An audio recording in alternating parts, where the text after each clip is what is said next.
एक दफा का जिक्र है, बोंगापुर गांव में चौधरी साहब ने गाय पाली हुई थी। बिट्टू चौधरी साहब की गायों का ख्याल रखता था और उसकी बीवी छम्मो चौधरी साहब के घर में सफाई का काम करती थी। वो दोनों अपना काम बहुत ईमानदारी से करते थे। खाना खा ले, तूने सुबह से कुछ नहीं खाया। तुझे पता है ना कि तू ना खाए तो मुझे भी खाना खाने का दिल नहीं करता। तू जल्दी चारा खा ले, फिर मैं तुम सबका दूध धोकर गांव में बेचूंगा। इतनी ही देर में छम्मो अपना सारा काम निपटाकर बिट्टू के पास गाय के बाड़े में आती है। बिट्टू जी, सुबह से शाम हो गई है, मेरा काम तो खत्म हो गया है। आप कब तक फ्री होगे? मेरा तो बहुत सारा काम पड़ा हुआ है, तुम घर चली जाओ, मैं घर आ जाऊंगा। छम्मो घर की तरफ चल पड़ती है। आगे से उसे मीठा और नसीबो कैंची मिलते हैं। अरे छम्मो, कहाँ जा रही है शाम के इस वक्त? कहाँ जा रही है तू? कुछ नहीं नसीबो बाजी, बस काम से अभी फारिग हुई हूँ, घर वापस जा रही हूँ। अच्छा, तो तेरा शोहर कहाँ है? मीठे भाई, वो अभी काम ही कर रहे हैं, बहुत ज्यादा काम होता है ना आजकल। हाँ, तुम लोगों पर तो बहुत तरस आता है मुझे।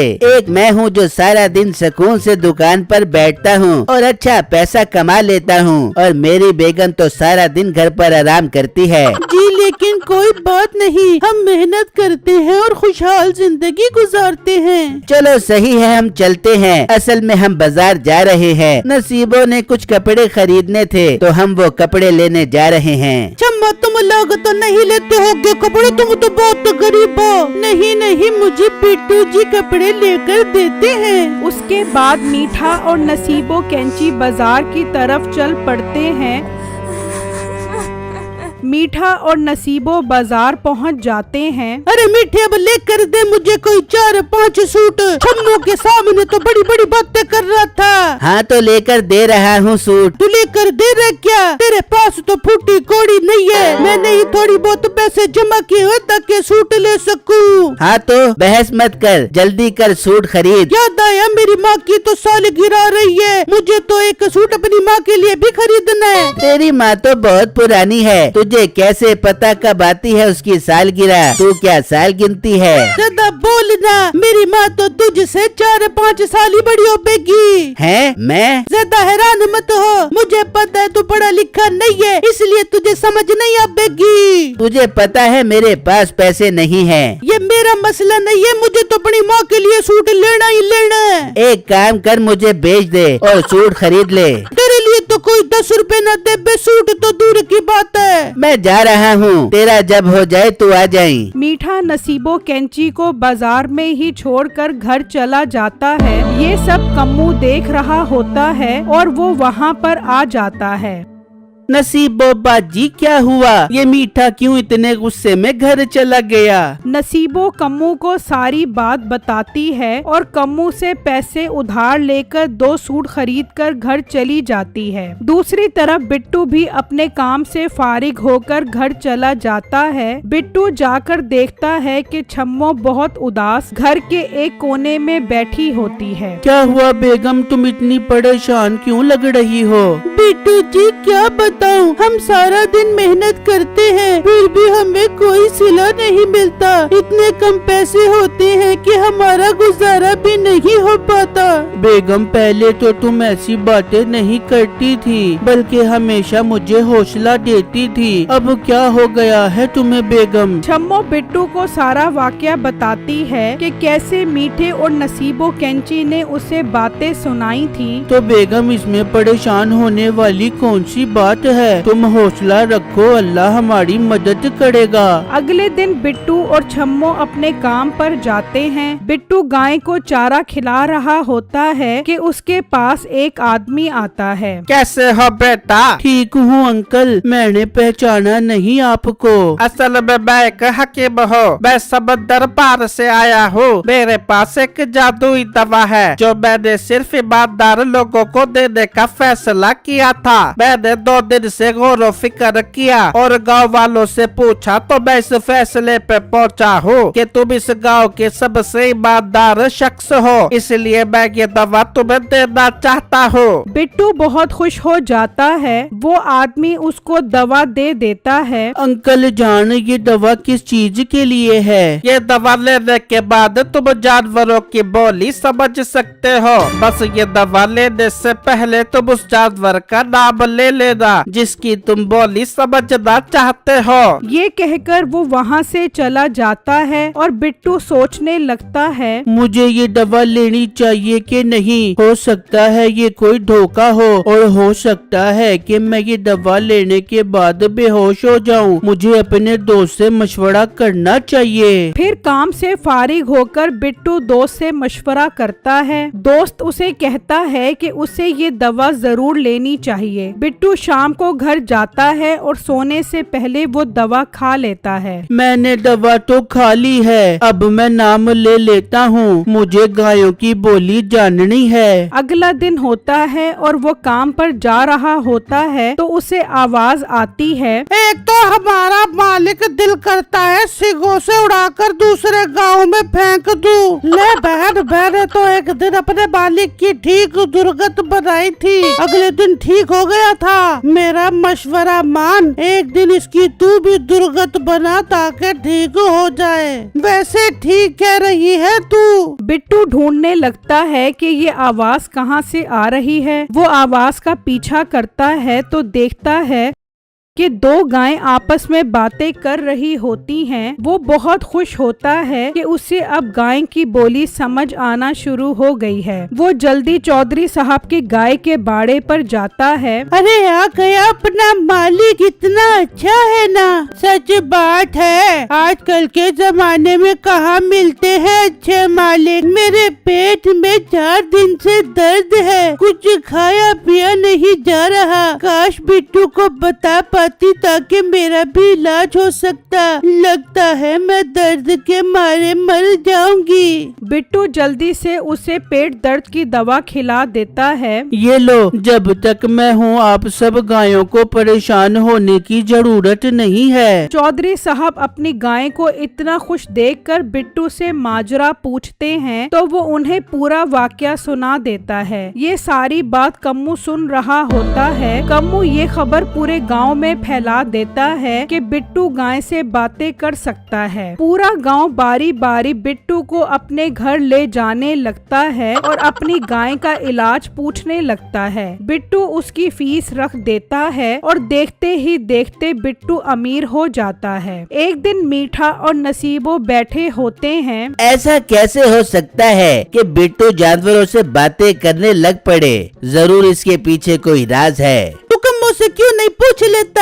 उसको तो पूरे गांव वालों की खबरें होती हैं। हाँ, ये बात तो बिल्कुल सही कही है तूने। कभी कभार तू भी ठीक बात कर लेती है। मीठा कम्मू के पास आता है। अरे कम्मू, मुझे भी कोई राज बता दे। ये बिट्टू कैसे जानवरों से बात करने लग गया है? यार, ये बड़े राज की बात है, मैंने सुन ली है, पर किसी को बताई नहीं पूरे गांव में। अब मैं तेरा पक्का यार हूँ, मुझे तो बता दे। मैंने सुना था कि उसने किसी हकीम से दवा ली है। तुझे पता है वो किधर है? मुझे तो नहीं पता, लेकिन जहाँ तक मुझे लगता है वो उसके घर में ही होगी। मीठा जल्दी से घर आता है। ये सारी बात नसीबो कैंची को बताता है। तू मुझे ये सब क्यों बता रहा है? अगर तुझे लगता है कि मैं तेरी मदद कर बेबूंगी तो तुझे बहुत बड़ी गलतफहमी हो रही है। चल, मर्जी है तेरी। मैं तो हमेशा ही कोशिश करता हूँ कि हम किसी तरीके से अमीर हो जाएं, ताकि तुझे कोई शॉपिंग करने से ना रोक सके। लेकिन तेरा खुद का ही दिल नहीं करता अमीर होने का। अब मैं क्या ही कह सकता हूँ। अच्छा, चल इतना कह रहे तो कर देबूंगी तेरी मदद। फिर अगला दिन होता है। नसीबो और मीठा छम्मो के घर जाते हैं। मीठा घर के बाहर छुप जाता है और नसीबो अंदर चली जाती है। अरे नसीबो बाजी, आप? मैंने सोचा इतने दिन हो गया तुझसे मिले, जरा मिला अबू। बहुत अच्छा किया अपने बुआ जी, मैं आपके लिए क्या लाऊं खाने में? इतनी ही देर में नसीबो सामने पड़ी एक बोतल देख लेती है जिसमें दवा होती है। नहीं नहीं, मुझे कुछ नहीं चाहिए। तो ये बताइए सामने दवा किसकी है? अरे बहन, मुझे तो कुछ नहीं पता। ये बिट्टू जी ही अलग अलग हकीमों से दवाएं लाते हैं। ये सुनकर नसीबो खुश हो जाती है। फिर तो तू मुझे ये दे दे। असल में मेरे पेट में बहुत दर्द है, मुझे ये दवा लेनी है। पर आपको कैसे पता कि ये पेट की दवा है? मुझे बहुत पता है। अगर इस मीठे से मेरी शादी ना हुई होती तो मैं डॉक्टर बनती। बस अब तू ज्यादा सवाल मत कर, ये दवा मुझे दे दे, मेरे पेट में दर्द बहुत ज्यादा हो रहा है। छम्मो वो दवा दे देती है। नसीबो कैंची बाहर जाकर वो दवा मीठे को देती है। मीठा बहुत खुश होता है और वो दोनों घर चले जाते हैं। रात को मीठा वो दवा खाकर सो जाता है। सुबह उठकर वो गांव में गायों से बातें करने जाता है। अरे कैसी हो? मुझे पता है तुम्हें मेरी बात समझ आ रही है, कुछ बोलो। ओहो, ठीक से बोलो, जैसे बिट्टू के साथ बोलती हो। मुझे पता है ये गाय जानबूझकर मेरे साथ ये सलूक कर रही है। मैं किसी और गाय से बात करके देखता हूँ। मीठा एक और गाय के पास आता है। मुझे तुम समझदार लगती हो, बताओ कैसा है तुम्हारा मालिक? क्या मसला है तुम गायों का? मैंने भी तो दवा ली है, मुझसे भी बात करो। मीठा सारा दिन कोशिश करता है लेकिन किसी गाय की बोली भी उसे समझ में नहीं आती। वो थक हार कर शाम को घर वापस आ जाता है। अरे बेगम, मेरे साथ ही ऐसा क्यों होता है? आज मुझे एक गाय की भी बोली समझ नहीं आई। मुझे लगता है तू गलत दवा उठा लाई है। लगता है ये पेट दर्द की ही दवा थी जो तूने मुझे जादुई दवा कहकर पिला दी है। अरे नहीं मीठे, मेरी ये आंख धोखा नहीं खा सकती। तूने ही ठीक से ये दवा नहीं ली हो बेगी। जरूर इसको लेने का कोई तरीका हो बेगा जो हकीम ने बिट्टू को बताया हो बेगा। हाँ, वैसे ये बात भी ठीक है, लेकिन मुझे कैसे वो तरीका पता लगेगा? ये सब कुछ मैं तुझे क्यों बताऊं? तू खुद भी कोई दिमाग लगा लिया कर। जा कर कालू से पूछ, वो बिट्टू का खास दोस्त है, बिट्टू ने उसे जरूर बताया हो बेगा। मीठा कालू के पास जाता है।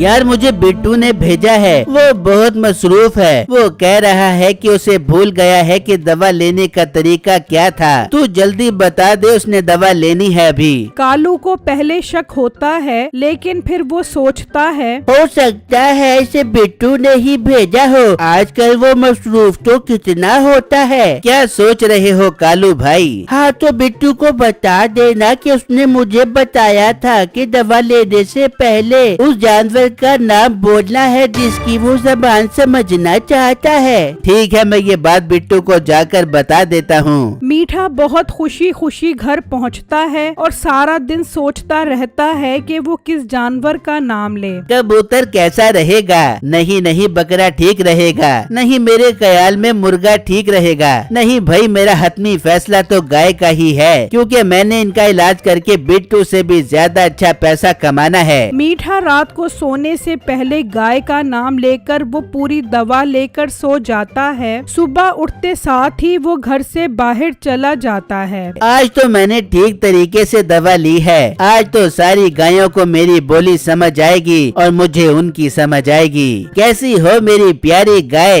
अरे कौन हो भाई? सुबह सुबह क्यों सर खा रहे हो? तुझे तो काम नहीं है, हमें तो काम है। वाह वाह, तुझे मेरी समझ आने लग गई। ये तो कमाल हो गया। हाँ हाँ, हो गया कमाल। चलो अब निकल यहाँ से, पता नहीं कहाँ कहाँ से आ जाते हैं। अच्छा, मुझे ये बता, तेरा मालिक तुझे तंग तो नहीं करता?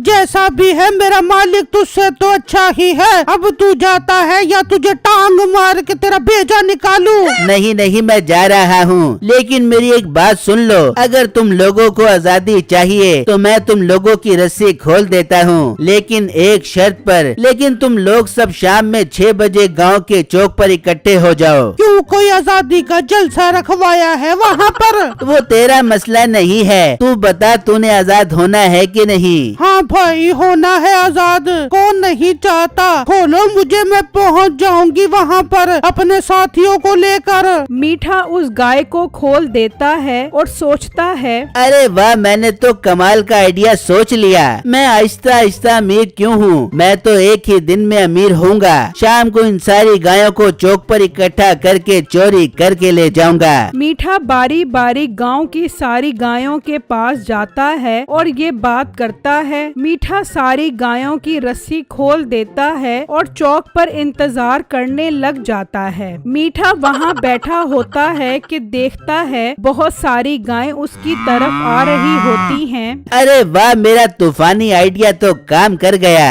लेकिन गायें उसकी तरफ बढ़ती ही चली आती हैं। पकड़ लो इसको, पकड़ लो, छोड़ना नहीं। मैंने क्या किया है? मैं तो तुम लोगों को आजादी दिलवा रहा हूँ, उल्टा तुम लोग मुझे ही मार रहे हो। इसकी बात न सुनो, बस इसकी दुर्गत बनाओ। एक गाय टक्कर मारती है, मीठा दूर जाकर गिरता है। आखिर तुम सब मुझे क्यों मार रहे हो? बिट्टू ने हमें तुम्हारी असलियत बता दी कि तुम हमें आजाद नहीं करवा रहे बल्कि चोरी कर रहे हो। इतनी ही देर में वहाँ पर बिट्टू आ जाता है। मीठे भाई, आपने अच्छा नहीं किया मेरी दवा चुराकर। वो तो शुक्र है मैंने घर जाकर छम्मों से अपनी दवा के बारे में पूछा तो मुझे पता लगा कि वो तो नसीबोबाजी ले गई हैं। सुबह काम पर आया तो देखा कि सारी गायें खुली पड़ी हैं। बात करने पर मुझे पता लग गया कि आप किस चीज की साजिश कर रहे हैं और मैंने इन्हें सब कुछ समझा दिया। बहनों, अब चलते हैं अपने अपने घर। अच्छी तबीयत ठीक की है इसकी हमने, अब दोबारा कभी ऐसा काम नहीं करेगा। फिर सब गायें वहाँ से चली जाती हैं।